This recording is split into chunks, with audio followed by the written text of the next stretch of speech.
Welcome to the Mom Boss Like a Boss podcast where we talk about mom life, entrepreneurship, and everything in between. I'm your host, Taylor B., a mom of 4 precious boys and an entrepreneur at heart. If you've been looking for a village of like-minded people, then I think you've found the right place. I look forward to talking with you, and I can't wait to see you inside.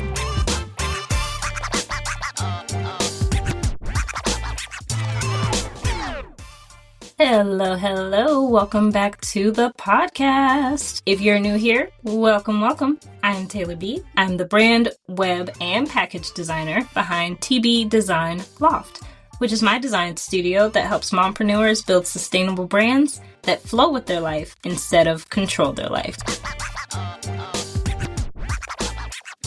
So it's time we had the AI talk. It's time. So AI, if you're not familiar with it, or artificial intelligence, has really made its way into almost every corner of life, both personal and in business. Apple has theirs, you got Google Gemini, ChatGPT is popular, Claude, all these things. My personal favorites before I stopped using AI were ChatGPT and Leonardo AI. I have since stopped using AI entirely for a few different reasons, and I'll get into those in a moment. So first things first, I'm not here to bash AI. I'm not here to bash you and tell you you're such a horrible person for using AI. Oh my gosh, you should hire somebody to do it. I'm not here to tell you that. Okay, so no need to be on guard. I am not here to bash you.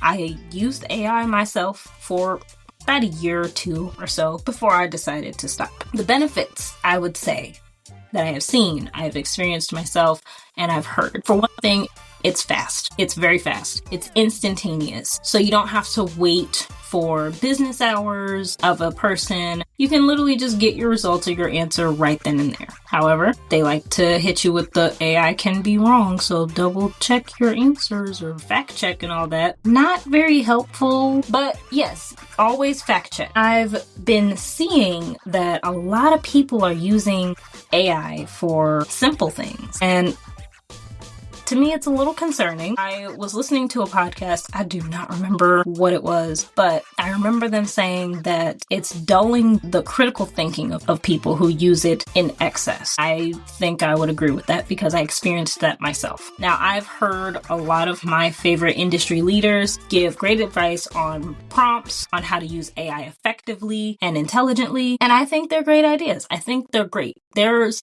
a place for using it. It can generate a lot of ideas all at one time that you can draw inspiration from.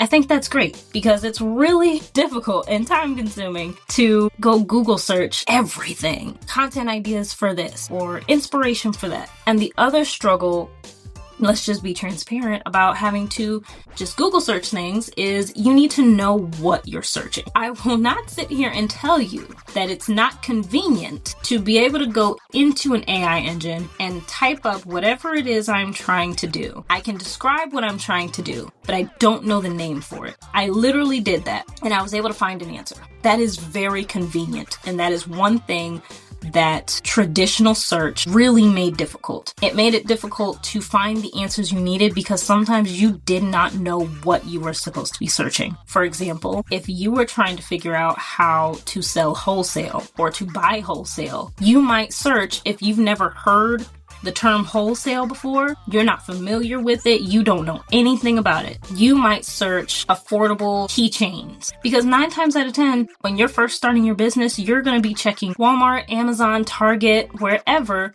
to find your supplies. That's probably where you're going to start. Most likely Amazon. Or if you're a crafter, you're probably going to start at somewhere like Michael's.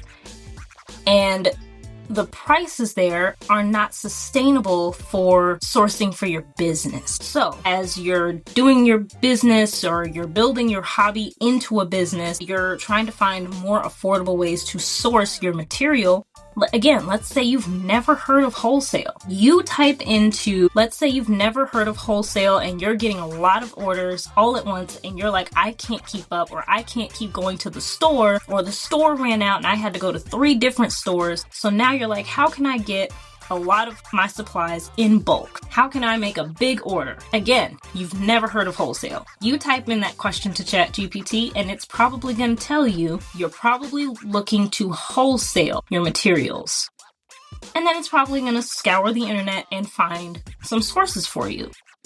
That is convenient, and that takes hours of time off of your plate having to come across that in traditional Google search. Again, I am not saying that you should use AI. I'm not saying you shouldn't. I am saying it is convenient and it does speed up workflows. However, for one thing, from my own personal experience, I used Leonardo AI for image generation. I tested it out with generating images for stock photos, for models, so that way I could use these things in my designs. I also experimented with, I used ChatGPT a lot. Not even gonna lie to you. I used it for ideation. I used it for inspiration. I used it as a starting point. And I also used it as like a chat buddy to go back and forth and throw ideas back and forth with. I used it a lot for quite a while. But the last time that I used it, I think I was feeling in a really low place, and I basically explained my entire life situation to it, and I basically was like, what should I do? How should I go about it? What's going to make the most sense for me? And then its response, I don't know why it clicked in a way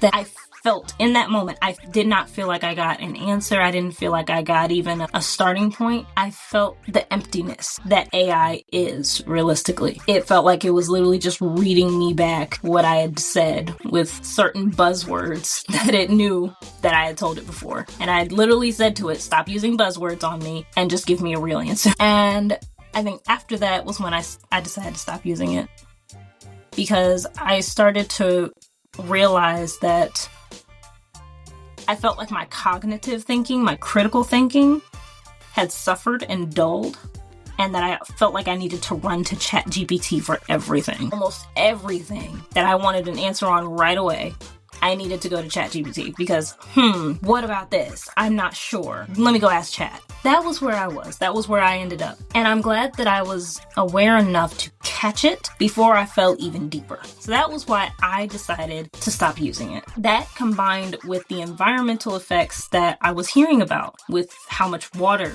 AI uses. I'm not going to sit here and tell you that I deep dived into the environmental impact. I did not. I have not. Not saying that I won't, but as of this moment, I have not. I've literally just heard what I've heard. I've also heard both sides. I had someone tell me that smartphones and other technology affect the environment too. It's the price of convenience. So I understood that argument.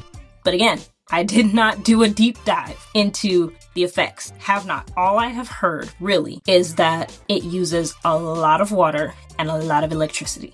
I'm sorry, a lot of clean water that we use to drink. I've heard that we already are experiencing a water shortage and that it's going to be a crisis within 10 years if it isn't already. So I won't lie, that concerned me a little bit.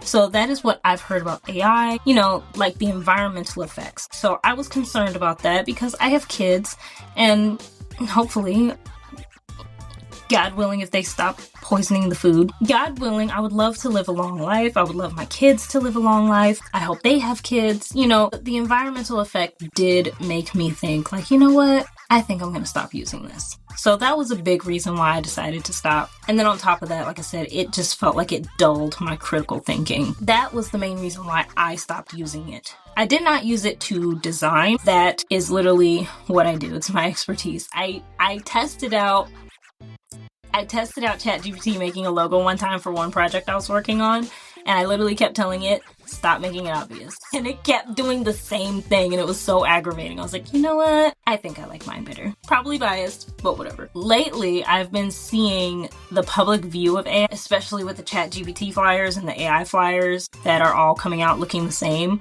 I'm seeing a lot of negative views and feedback. Again, this is not me bashing you for using what is available and what is affordable. I'm just telling you what I've been seeing. I have literally seen people say, I will not support a business that uses AI, or if I see an AI flyer, I will not support that business. I've seen that. I've seen people say that, and that's their belief. I'm not going to tell you to not use AI for whatever you want to use it for. But I am trying to make you aware of how it is perceived by the public. Some view it as lazy. However, some also view using Canva as lazy. For some reason, it's always just hire a designer. And I feel like that is a very insensitive take, either from people who have never owned a business or started one up without any capital or finances and had to do everything themselves, or it's coming from people who did have the finances and they're like, it's worth the investment. Yes, it's worth the investment, but I'm going to tell you right now, I am a brand and web designer building a business. I cannot afford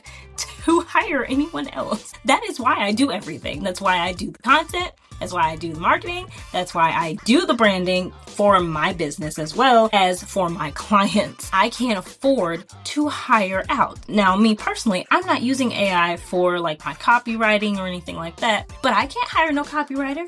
I'm just trying to get by. I am trying to articulate the best I can, and I'm trying to get by. That's what most entrepreneurs do. We try to get by with what we have and what we can. We're very resilient and very innovative. I love entrepreneurs and I love the way we think. So saying just hire a designer, in my opinion, is very insensitive because you don't know someone's situation. And before anyone says find one on Fiverr, I hired one for $5 off of Fiverr or anything like that. Okay.